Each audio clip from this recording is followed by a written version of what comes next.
बिहार के कई जिलों में भूकंप के झटके, पटना समेत कई इलाके में महसूस हुए झटके।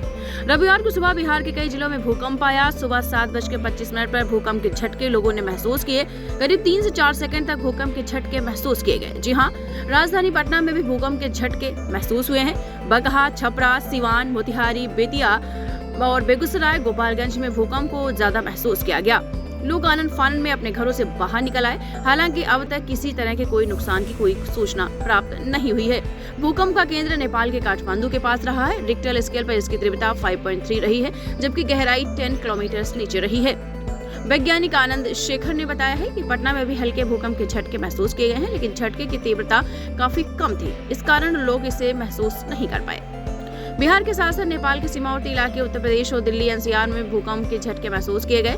बगहा के रहने वाले मिथिलेश त्रिपाठी ने बताया है कि पहले हमें लगा कि वहम है, फिर पंखे भी डोलने लगे, जिसके बाद हम लोग आनन फानन में घर से बाहर आ गए।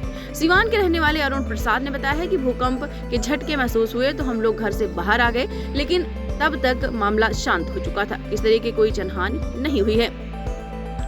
छपरा के रहने वाले तन्मय सिंह का कहना है कि रविवार की सुबह भूकंप के झटके महसूस हुए। उन्होंने बताया है कि वो कुर्सी पर बैठे थे, तभी कुर्सी हिलने लगी। बगहा के संतोष रोनियार ने कहा है कि आज मेरा व्रत था, मुझे लगा कि कोई चक्कर आ रहा है। बाद में सभी लोग कहने लगे कि भूकंप के झटके हैं, तब मुझे पता चला कि भूकंप आया हुआ है। इससे पहले 16 अक्टूबर को नेपाल के कई हिस्सों में 4.8 तीव्रता के भूकंप के झटके महसूस किए गए थे। पिछले 3 अक्टूबर को भी दोपहर 2:40 पर नेपाल के कई हिस्सों में धरती डोली थी। तब यूपी, बिहार और दिल्ली एनसीआर समेत भारत के कई हिस्सों में भूकंप के झटके महसूस किए गए थे। अब आपको ये भी बता दें कि भूकंप आखिर क्यों आता है इतनी बार भूकंप। आजकल देखते होंगे भूकंप के झटके इन दिनों बहुत बार आ चुके हैं। जो इसका केंद्र रहता है वो अभी इस समय नेपाल ही था।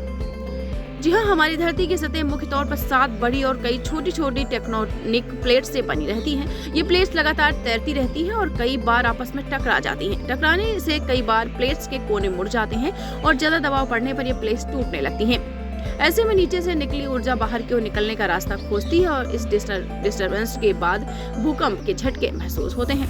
भूकंप कई तरीके से आता है, इसे फॉल्ट लाइन भी कहते हैं। ये 3 तरीके की होती है: reverse fault line, normal fault line और स्ट्राइक स्लिप फॉल्ट लाइन। जी हाँ, तीव्रता के लिहाज से अब तक का सबसे खतरनाक भूकंप चिली में 22 मई 1960 को आया था। तो आपको बताते चले, बिहार में भूकंप के झटके महसूस किए गए हैं। इसका जो केंद्र है वो नेपाल रहा है। दीक्षांत एडुटेक लाया है दीक्षांत डिजिटल क्लास। दीक्षांत डिजिटल क्लास का उपयोग कर छात्र बना सकते हैं पढ़ाई को बेहद आसान और मजेदार। दीक्षांत डिजिटल क्लास को स्कूल में बैठकर देखना है तो पेन ड्राइव और स्मार्ट टीवी बनेगा सही माध्यम। चलिए अब ये भी जानते हैं कि दीक्षांत डिजिटल क्लास का फी स्ट्रक्चर क्या होगा। नर्सरी से लेकर यूकेजी के लिए 7,000, नर्सरी से लेकर दूसरी कक्षा के लिए 12,000, नर्सरी से लेकर 5वीं तक के लिए 18,000, नर्सरी से लेकर 8वीं तक के लिए 24,000, नर्सरी से लेकर 10वीं तक के लिए 30,000। अगर आपको डेमो करना है तो उसके लिए आप दीक्षांत डिजिटल क्लास के YouTube चैनल को विजिट कर सकते हैं।